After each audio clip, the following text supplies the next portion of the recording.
Hello everybody and welcome back to the channel. I am your host God of Heroics, and today we are talking about Dragon Ball Daima episode 18.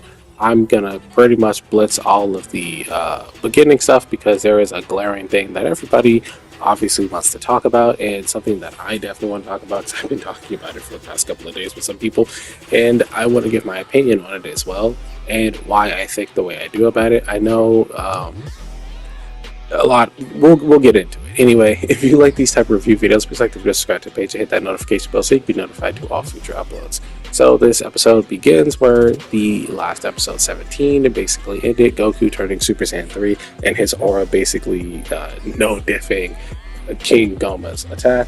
So he goes Super Saiyan 3. There's this really crazy fight. It's really awesome. Goku's, basically giving everybody hope. And I kind of like that he is that symbol for people. Always has been, at least in my opinion, since I originally started off watching Dragon Ball all the way through.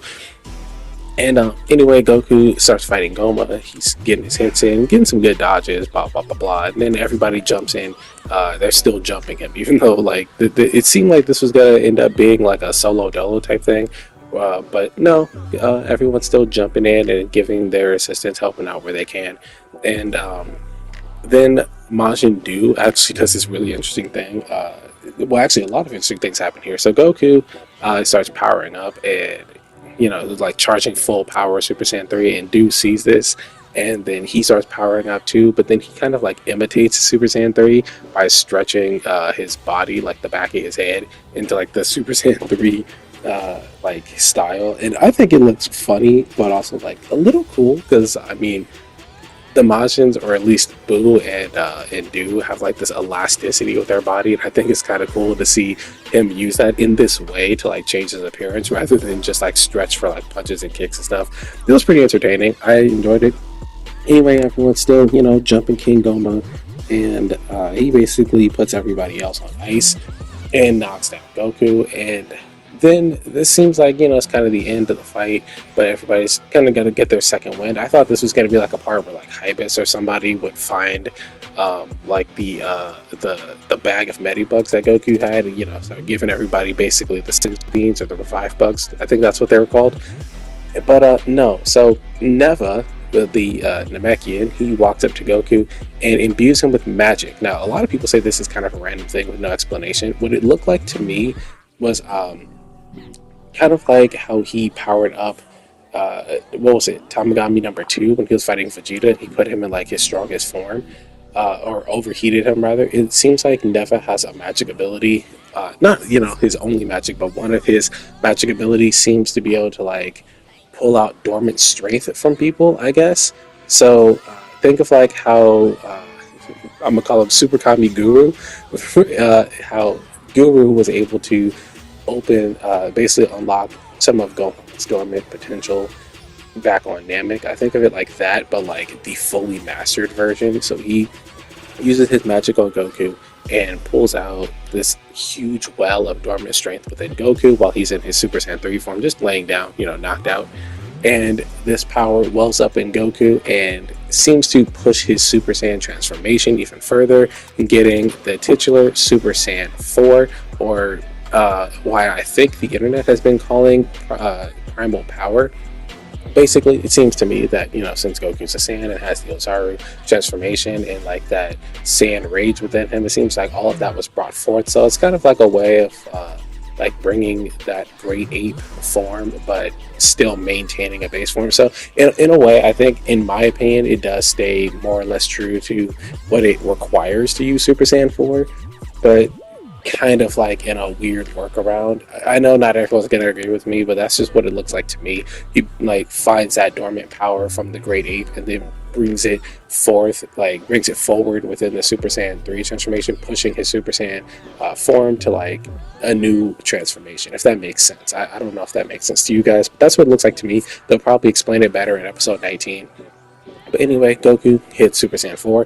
I personally like it because I know here on my channel, I'm kind of just known as the guy who's like, 1, a Vegeta hater, and 2, a Super Saiyan 4 hater, or rather a GT hater in general. But I don't hate Super Saiyan 4. I've never said that I hated Super Saiyan 4. The only thing that I don't like about Super Saiyan 4 is just the colors. I think it's a powerful form. I think it is strong as hell. I do like the hairstyle that Goku gets in that form, and I do think that the fur on the body to kind of like I originally I didn't like it, but I do think that the fur on the body, as far as like being a more primal Saiyan transformation, I think it fits a lot better. But what I didn't like is just the clash of colors. So like he has, you know, in GT he had the black hair, the yellow eyes, the red outline around his eyes, and then the red fur, a lighter red fur, by the way, than what was around his eyes, and then like the color of his pants, and then like the shoes and all that. It just seemed like there was just a lot going on, like a lot of colors and whatnot going on, as opposed to what we get here. I do like the red hair. One of my favorite transformations is Super Saiyan God, so maybe that is a little bias for me.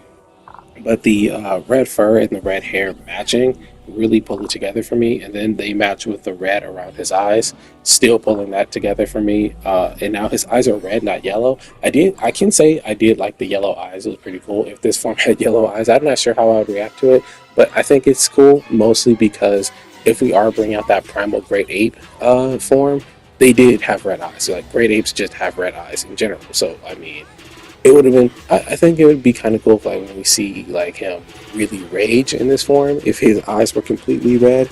But it is what it is. Anyway, I do like the form. The way this looks, this Super Saiyan 4 transformation. The only thing that I can say I don't like is the way the fur just kind of like abruptly ends on his arm here. Like you can see, instead of going all the way down to his wrist, it kind of like cuts off right here. I don't know what that's all about or why it was designed that way, but that's pretty much the only thing I don't like about this transformation. Anyway, when Goku is fighting, he's a lot more brutal, but also a lot more agile in this form. And a lot of his movements are like kind of monkey-like. In fact, there's a running sequence where he actually stops and like starts running on all fours and then does like this somersault flip and stuff. It's pretty interesting. Anyway, the animation here is cool. I like the form. His fighting styles seem to change up a little bit, but stay a little true to like Goku as a person, but make him a little bit more monkey, in my opinion. I definitely loved it. There's been a lot of back and forth on this form though, which is interesting to me because for the longest people were hyping up Daima, saying that it was going to lead to Super Saiyan 4 and you know, we're going to see the reemergence of Super Saiyan 4. And I admit, yeah, there were a couple times where I did not agree with you. Several times I was like, it's not going to happen. And it's because, one, I didn't see it really going that way, but also because it just seemed like a way that for like the GT fanboys or the Super Saiyan 4 fanboys, sorry, to like try to get what they want. But now they got it, and there's like mixed reviews. There's some people that like it, some people that don't. I've seen like a mix of both. I can't really say either way, like, you know, if the community on a grander scale likes it or hates it. I've seen a lot of people love it. In fact, I saw a lot of love for it when it first dropped, like, you know, like day one, hour one. I saw a lot of love for it, and there were some comments here and there that were hating on it. But now that, you know, I'm seeing more videos and more posts and clips about it, I see more people actually like talking a lot of shit about it. So I don't know, it seems like it's kind of hit or miss. There's no real this way or that way about it. But what I can say is the Super Saiyan 4 fans that actually did not like this form, just because a lot of you guys I don't understand. Like, there are people that are like, oh, I don't like the colors, you know, the red hair and red fur. In fact, no, this comment specifically, this guy didn't like it for two reasons. One, he said, you know, it's just copy and paste the form that we had before because he doesn't like them being kids. And then he also said he doesn't like the red fur with the red hair. And I'm like, is it abnormal for your body hair and your hair on your head to be different, to be the same color? Like, last time I checked, like, if you have blonde hair, you would have blonde body hair, or red. If you're a redhead, you would have the same color hair for like your body hair. But maybe I'm just dumb. I don't know. I just thought it looked. In my opinion, I like for the colors to match. I don't like them to just have random colors here and there with like no real explanation. Like, if your hair changes color, your hair changes color. That should be the color of your hair. But I mean, I digress. Then we have, you know, people that just don't like the form just because, you know, he's a kid, or because they just don't like Daima in general. To be honest, I've no idea why there's so much hate for this. I mean, if you hate it because he's a kid, whatever. Hating it over a hair color is almost extremely invalid in my opinion. But I don't know. I like the farm. I like it. Anyway, the way he used this form is pretty cool. I like the way he fights in it. I can't wait to see him in Sparking Zero. And the episode pretty much ends with King Goma getting his ass beat, and then he gets up, gets a little more powerful, drains some ki from Goku.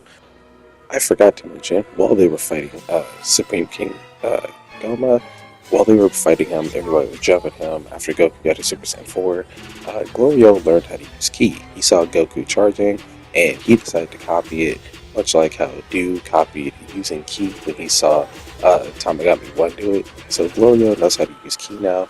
Pretty interesting. Anyway, they jump King Goma, like you do, and they end up getting defeated. King Goma puts a bubble around Goku, starts draining his ki, brings him from Super Saiyan 4 all the way back to base form, and he's talking his shit. So Rinsu contacts Glorio on Transceiver and asks him to bring the Dragon Balls to her because she's going to summon the dragon. So he makes this really slow, cool-ass walk over to Ibis, which is very reminiscent of Muzan's slow walk when he went to the Demon Slayer headquarters. And I thought he was going to murk Ibis or something, but he just asked him for the Dragon Balls for safety, and he's like, yeah, sure, here you go. So he takes him over, and Aritsu tells him to summon the dragon and make a wish to give her the Tertian Eye, taking it from Goma so that she can be the new Supreme Demon King, and she wants to be an evil Demon King, which we talked about before. So, Glorio is like basically remembering his whole adventure with Goku and them, thinking like, wow, they're good people, I don't want to subject them to this because they're going to just go from fighting one strong Demon King to another, which is not the most ideal situation. Also, he knows the Namekian language. That's a thing she had him study. So he summons the dragon, makes a wish, but we don't see what the wish is, so we'll see in the next episode. And that's pretty much everything that happened in this episode. Let me know in the comments below how you feel about this new Super Saiyan 4 transformation and why. And let me know what you think his wish was. And I will see you guys in the next one. Peace.